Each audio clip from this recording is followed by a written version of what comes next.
Hello and welcome to the final bar.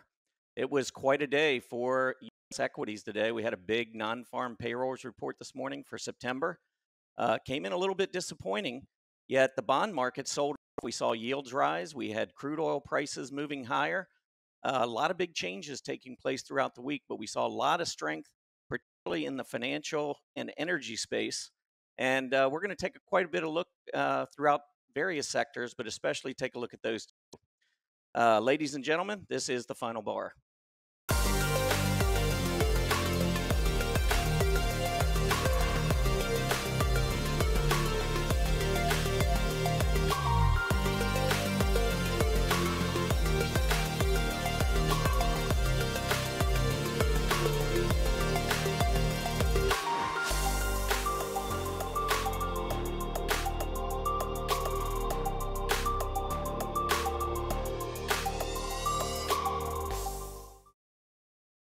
Welcome back to the final bar, everyone.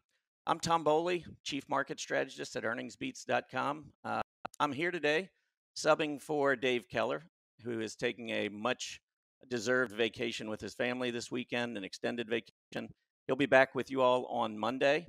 But just to give you a little bit of background, if you're not familiar with me, I do have blogs here at StockCharts. I do write the Trading Places blog.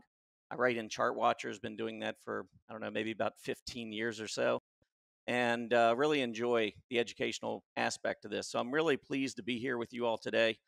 Hopefully I'll give you some of the things that I like to do and the way I like to look at the market. Maybe it'll give you a couple of different thoughts about how to approach the stock market. So I think having, different voices on here is probably a good thing, and I hope you enjoy the show.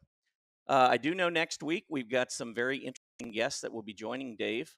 So if you take a look at your schedule, you'll see a few different names maybe you've recognized before that have been on the show.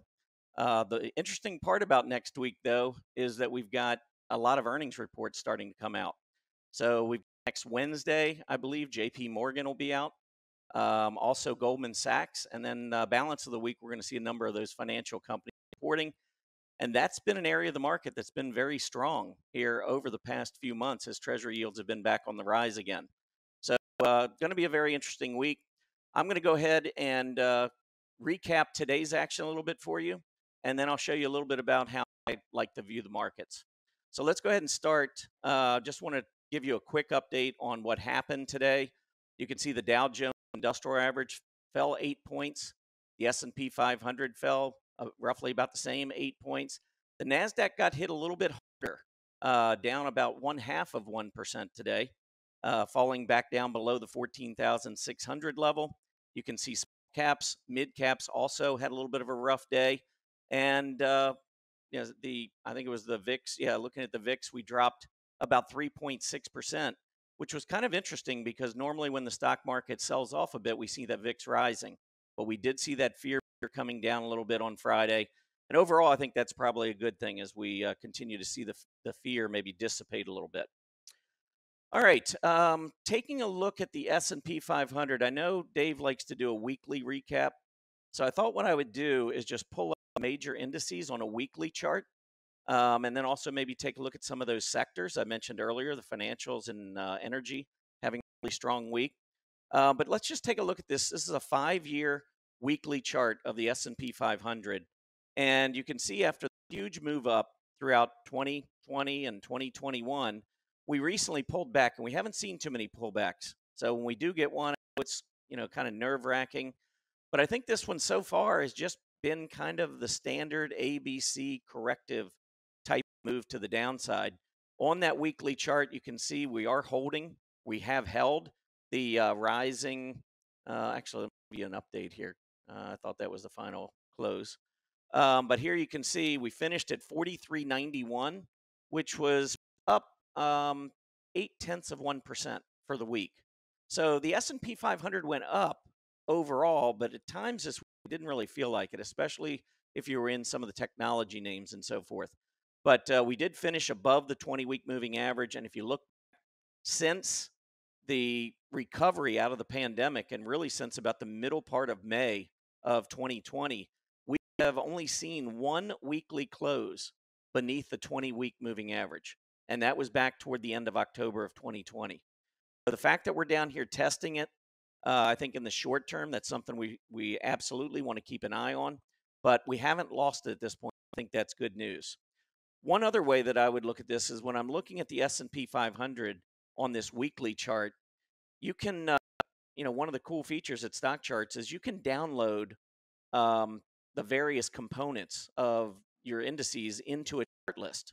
So what I have here are the 500 S&P 500 components. So we saw what just happened last week with a little kick save at the 20, excuse me, at the 20 week exponential moving average. But when you break down, you start looking at the components, I think it's pretty obvious to see what was driving the S&P 500 last week. So right here, take a look at all the energy names at the top. We have energy and financial stocks pretty much littering the top of the board. And the only reason, and you can see these gains were pretty substantial. PSX gaining 13%, MRO, Marathon Oil, almost 13%. These are big numbers. And you might say, well, why didn't the S&P 500 jump any more than it did? Well, you have to understand that the weighting of the energy sector in the S&P 500 is very, very small because energy has not performed well over the last decade. So it's been a shrinking and shrinking piece of this puzzle now for the last decade or so. But if we flip this and we take a look at what didn't work last week, and all you have to do is click on the top of that column, that percentage change, and it'll flip it around. Then you can start taking a look at some of the areas of a market that didn't work so well. And if you notice, I don't see any energy names on here. I don't see any financial names on here. This is now we're looking over at healthcare, technology, some of the discretionary names, more healthcare, more technology. That was kind of the theme of this week. That was the rotation that we saw taking place in the market.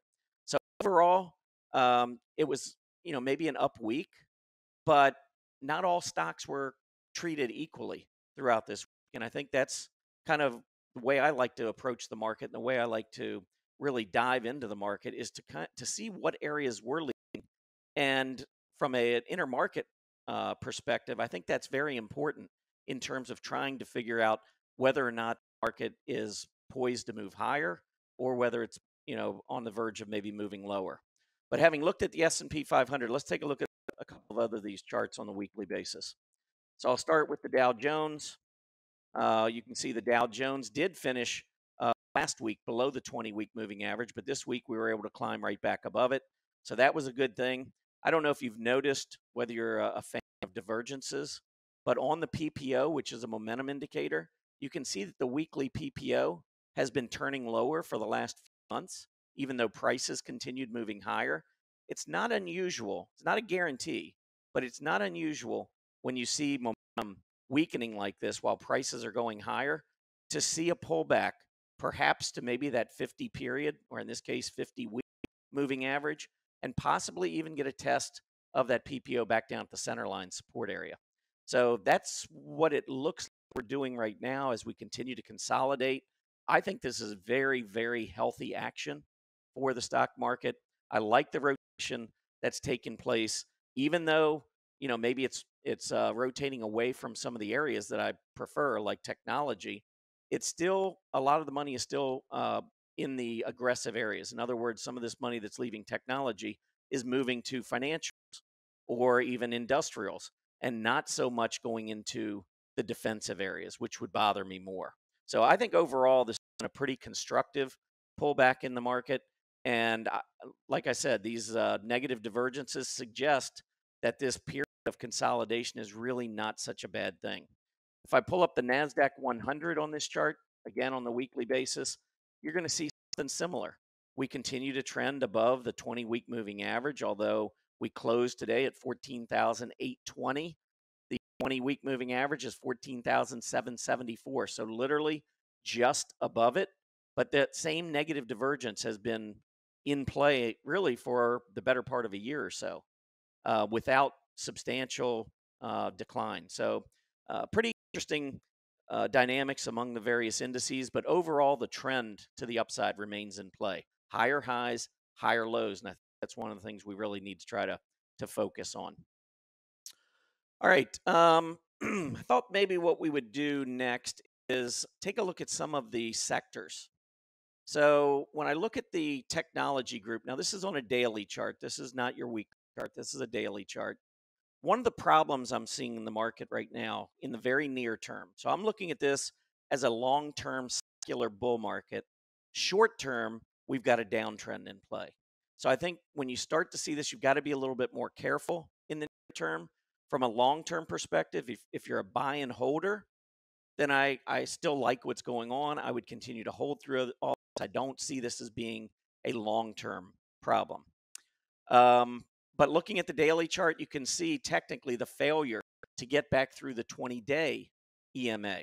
So as we've moved lower here over the past 5 or 6 weeks, we've gotten the death cross, which if you're not familiar, that's that short-term moving average crossing beneath the longer-term moving average. So in this case, we got the 20-day dropping below the 50-day. And then look at the price action as we get up and we test this 20-day from underneath. We're failing.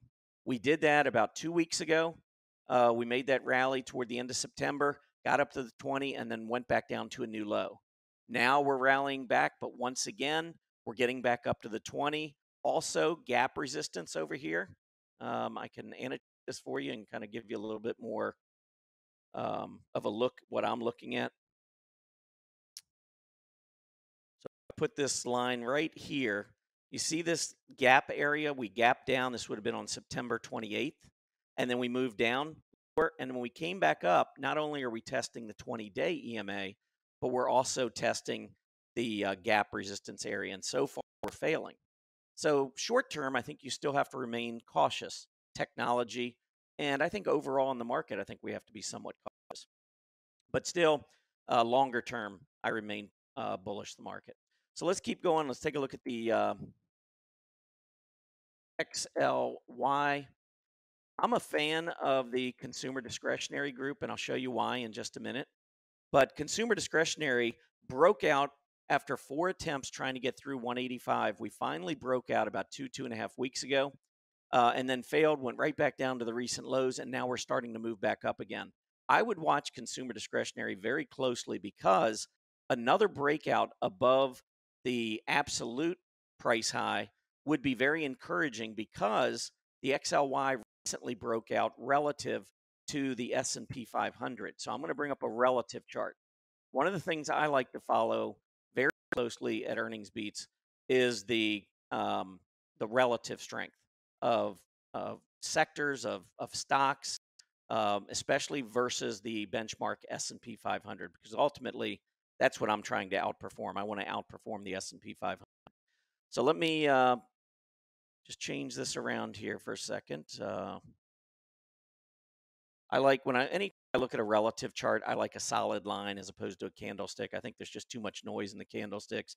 I'm going to go back 10 years so you can see throughout much of this bull market what consumer discretionary has been doing relative to the S&P 500. I think that probably will do it. So let's take a look at this. All right. So, and I'm going to annotate this one as well. So I think it's pretty clear you can see that on a relative basis, consumer discretionary outperforms most of the time in a secular bull market. Since we've been rising, this is a group relative to the S&P that continues to rise.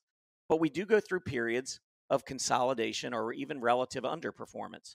And we just went through one of those recently over the last year.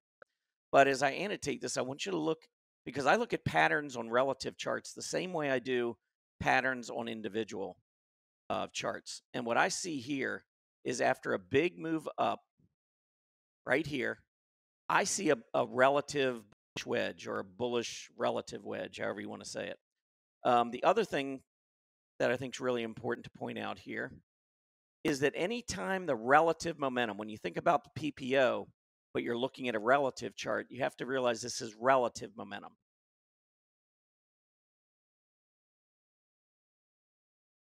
S&P 500. Notice that whenever we get down to this -1 level, so in other words, after consumer discretionary has been underperforming for a period of time, you can see that we tend to bounce off of that and begin to lead again. And I think that combined with this bullish relative wedge breakout, I think sets up consumer discretionary as we go later into the fourth quarter and maybe the beginning of 2022. All right, we're going to take a quick little break, and when we get back, we'll talk a little bit more about the energy and the financial group. Be right back.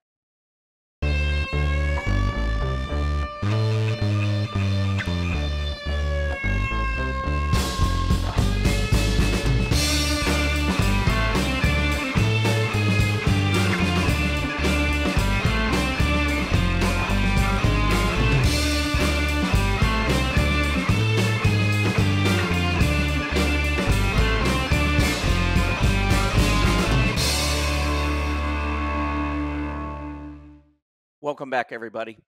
For those of you tuning in just a bit late, I just want to let you know I'm Tom Bowley, Chief Market Strategist at Earnings Beats. I am sitting in today for Dave Keller, who's on vacation. Dave will be back with you next week. And what I wanted to do here in this final segment was take a look at a couple of the areas where we're really starting to see a lot of strength, and for good reason. 10-year Treasury yields have been moving up. That's normally a great time for financials. Financials tend to do very well then. And then you've got crude oil prices, which have been surging. Maybe it's part of the bubble. You know, we've been seeing a lot of different bubbles going through the market with high demand and supply chain issues. So maybe that's what's going on. But the charts are still saying prices are going up in crude oil. And as a result, energy ETF, the XLE, has been breaking out. So I thought what we do now is take a look at these two areas specifically because they did have good weeks, and I wanted to show you a few things on the charts.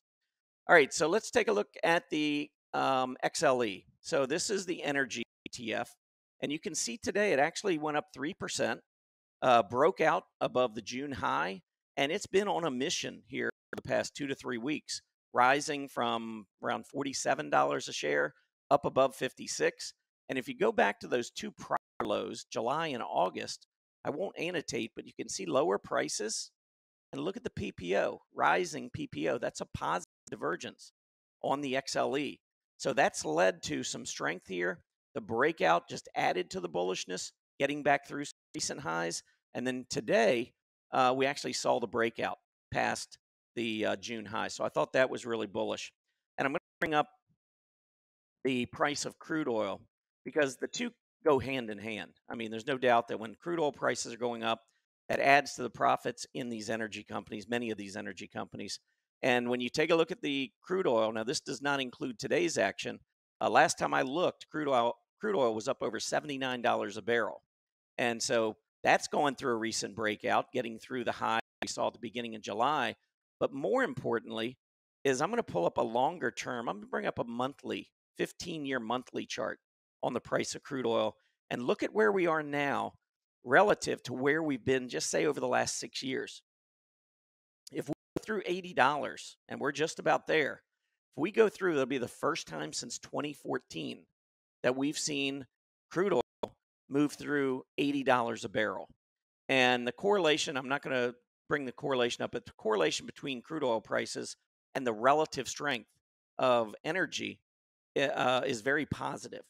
So again, looking at this chart and then substituting, taking a look at the XLE, you can see anytime that we go up in crude oil prices, we're generally going to see that same type of movement in energy stocks. Now, we're not moving to a 6-year high in the XLE, but this is the first time we've closed a week up over 56 since all the way back probably toward the end of 2018. So this is a kind of a big deal for market anytime you're following price action and you're getting a breakout. And I've been somebody that, I'll be quite honest, I've been a huge fan of energy, mostly because the dollar has been rising for the last decade. And as a result, energy over the last decade has been underperforming on a relative basis. But there's no denying what's been happening here over the last year. Energy has rebounded strongly. We got hit very hard during the pandemic, and now we've gotten all of those losses back on the XLE and then some as we break out. The other thing I think that's really important that's developed this week is the action in the 10-year Treasury yield. So let me pull up the 10-year Treasury yield for you.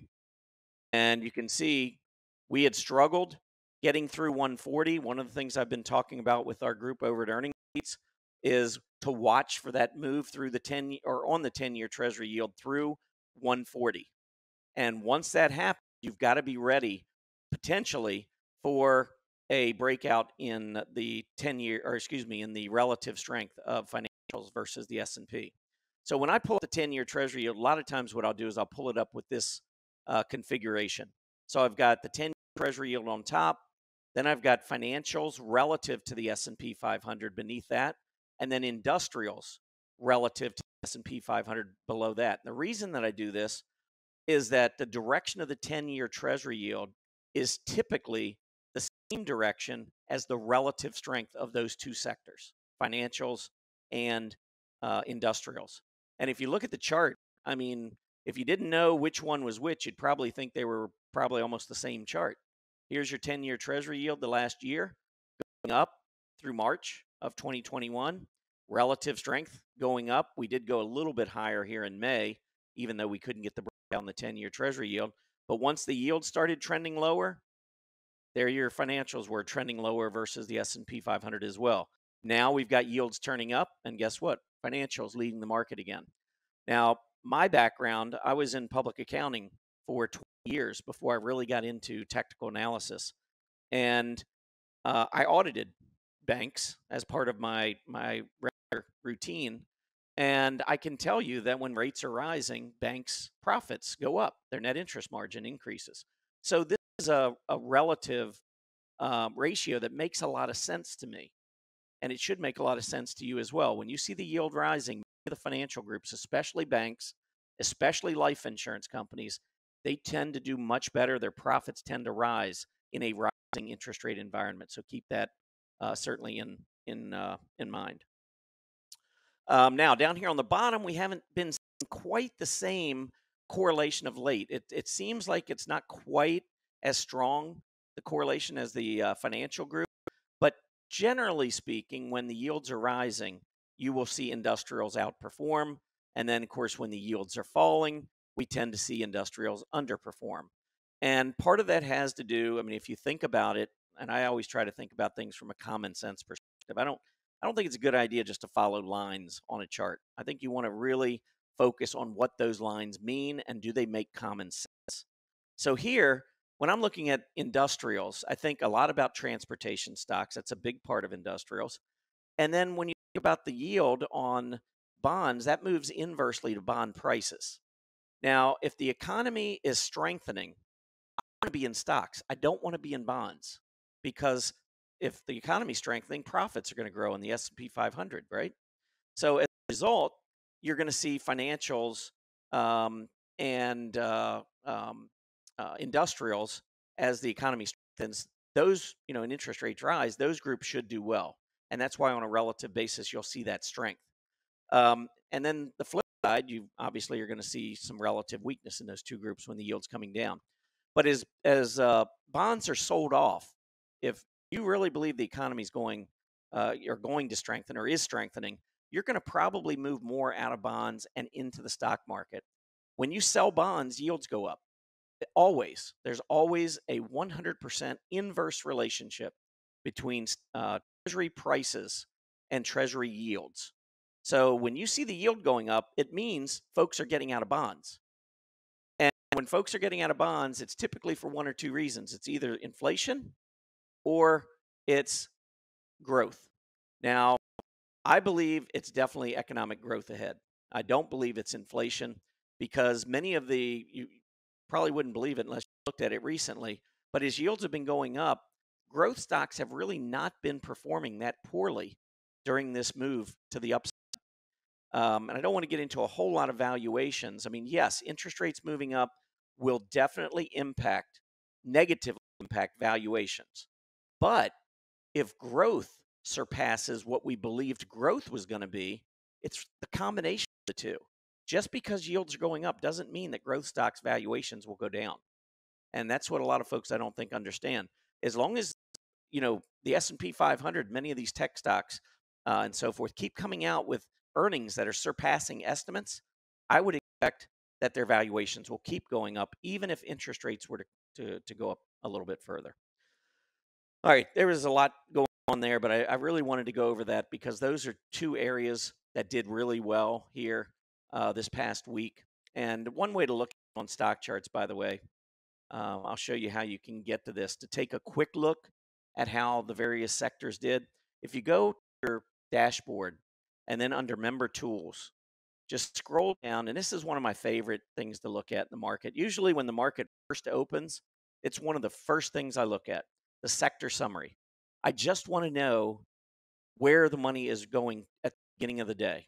Now, it doesn't mean I'm going to just rush out and start trading that area. I just want to know what is going on under the surface in the market.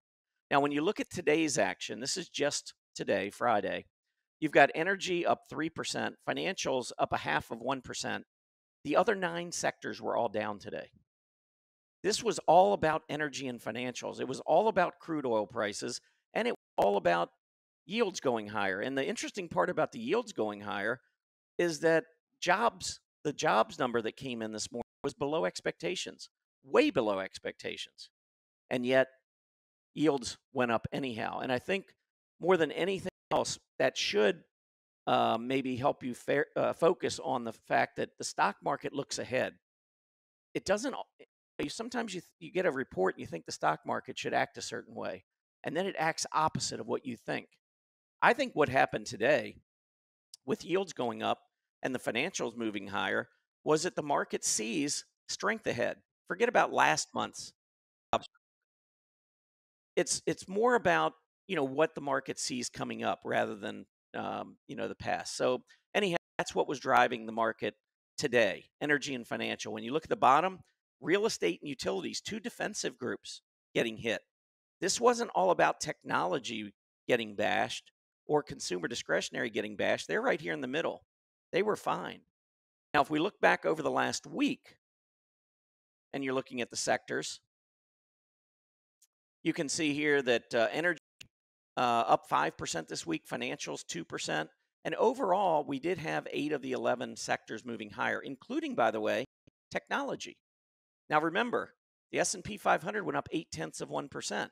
So consumer discretionary, one of our aggressive groups, industrials and financials, 2 more of our aggressive groups, outperformed the S&P 500. I think that's important because you've got, you're wondering, okay, is this a top? Or, is Wall Street positioning for a move to the downside?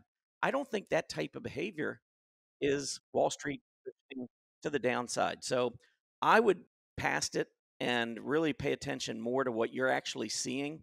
And when I see real estate, healthcare, 2 defensive groups as 2 of the 3 worst performers last week, that makes me feel a little bit better about the overall market. I'd be more concerned about the stock market going up, setting new highs, while at the same time being led by defensive groups. That's really what we want to try to avoid.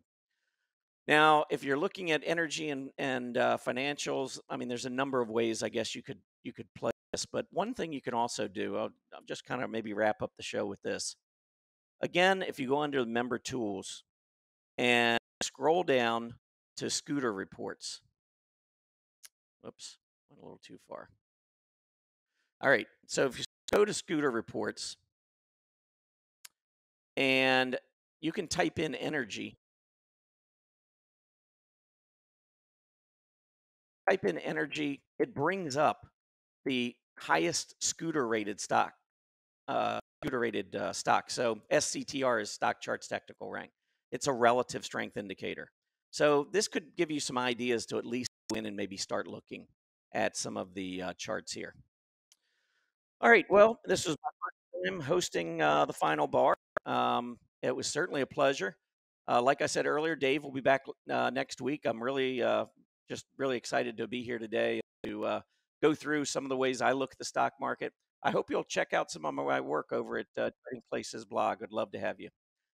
Anyhow, everybody have a great day. Enjoy your weekend, and happy trading. Hey guys, Dave Keller here with StockCharts.com. Thanks so much for watching our video. If you enjoyed it, and we hope you did, hit the like button right below. Also, we have so much new content every day. Consider subscribing to the channel. Just hit the subscribe button in the video or right below. Thanks for watching. Stay safe. Have a fantastic day.